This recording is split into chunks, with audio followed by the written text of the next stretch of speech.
रब्बुल आलमीन मेरा दोस्त है, जिसने मुझे पैदा किया है सो वही मुझे रास्ता दिखाता है,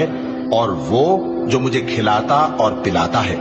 और जब मैं बीमार पड़ता हूं तो मुझे शिफा बख्शता है, और वो जो मुझे मौत देगा और फिर जिंदा करेगा, और वो जिससे मैं उम्मीद रखता हूं कि क़यामत के दिन मेरा कसूर बख्शेगा। ए परवरदिगार, मुझे इल्म दानिश अता फरमा और नेकूकारों में शामिल फरमा, और बाद वाले लोगों में मेरा जिक्र नेक बाकी रखियो, और मुझे नेमत की बहिश्त के वारिसों में शामिल कीजो,